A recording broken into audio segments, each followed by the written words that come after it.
Une fiche en papier, du genre avec votre nom imprimé dessus, posée sur une table devant un microphone. Un geste de 2 secondes, à la fin d'un discours, la main qui le soulève et le retourne face contre terre. Rien d'illégal, rien de tapageur. Juste un homme qui, une fois son discours terminé, préfère rester anonyme. La question est de savoir qui est cet homme et ce qu'il a fait devant tout le monde quelques dizaines de minutes auparavant. Cusco, Pérou, 13 et 14 août. 2 jours de travail avec des représentants d'organisations sociales, de communautés autochtones et de collectifs de 9 régions du sud du pays.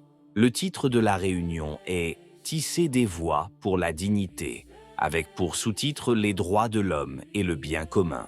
Il y a 3 organisateurs et le deuxième est le plus important. La commission épiscopale pour l'action sociale de la conférence épiscopale péruvienne. La nature de l'événement ne fait donc aucun doute. Il ne s'agit pas d'une manifestation laïque à laquelle l'Église aurait été invitée.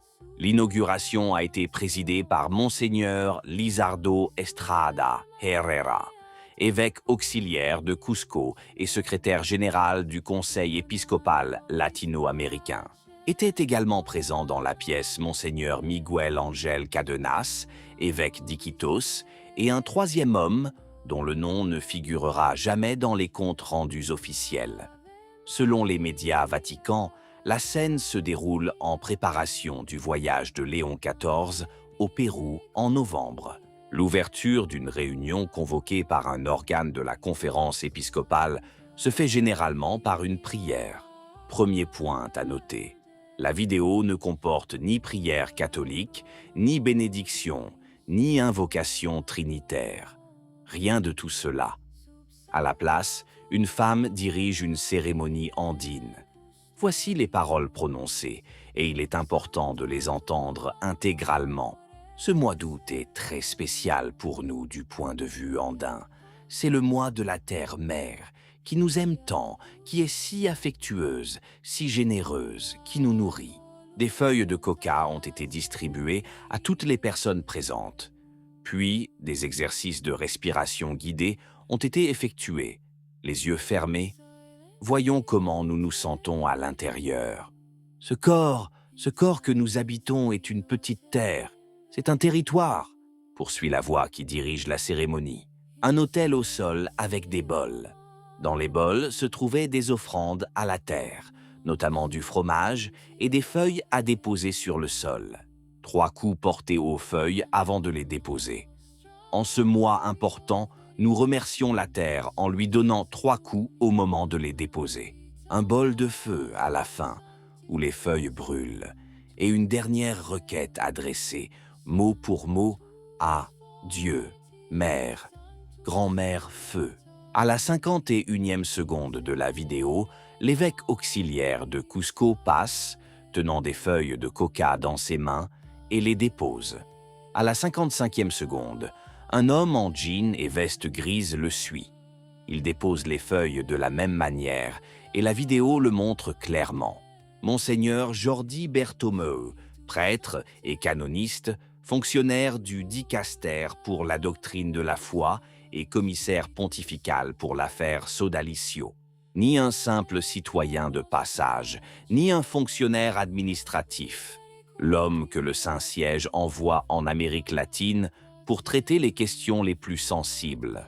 La description donnée par le journal qui a publié la vidéo est précise. Il dépose les feuilles avec un respect visible.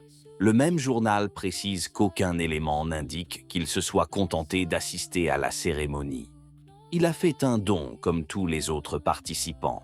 Immédiatement après la cérémonie, les discours commencent et c'est à son tour de parler de l'affaire Sodalicio. La caméra reste fixée sur le public et non sur l'orateur.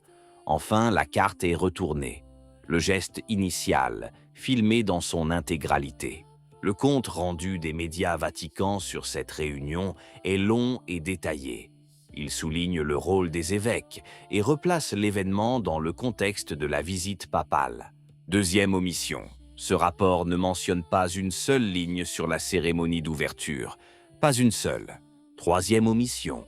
Les feuilles de coca n'apparaissent pas. Le paiement à la terre n'apparaît pas.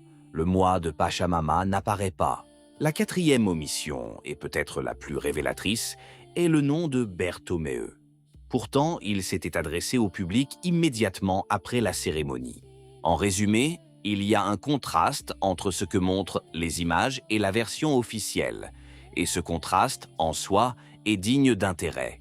Finalement, le journal qui a tenté de le contacter pour obtenir des explications n'a pas répondu. Silence radio également. Le 20 août, la réaction de l'archevêque Carlo Maria Vigano est parvenue sur ses canaux. Et ce fut la plus sévère de toutes. Sa première précision concernait le rôle. Ces prélats, écrivait-il, n'étaient pas là en spectateurs distraits, mais en participants actifs. La définition qu'il donne du rite ne laisse aucune place à l'interprétation. Un rite païen d'invocation à l'idole infernale de Pachamama. Il établit une comparaison avec 2019, avec les images du synode sur l'Amazonie que le public catholique garde si bien en mémoire. Les racines, cependant, selon lui, remontent bien plus loin. Et là, sa datation est précise. La graine a été semée à Assise le 27 octobre 1986, écrit-il. Nous en voyons la récolte aujourd'hui. Il cite le fait qui lui paraît le plus grave sans circonstances atténuantes. Un fonctionnaire du dicaster pour la doctrine de la foi et un évêque auxiliaire qui offre des feuilles de coca, avec une dévotion visible. La question par laquelle il conclut est rhétorique et très dure, et je la rapporte comme étant de lui. Comment les martyrs de la foi jugeraient-ils cette apostasie du clergé? Un archevêque n'est cependant pas un commentateur anonyme. Ses paroles deviennent un fait établi, et un fait est tenu pour acquis. Pour l'instant, il n'y a pas de suite. Ni démenti, ni clarification, ni note du ministère concerné. L'autre interprétation existe, l'inculturation.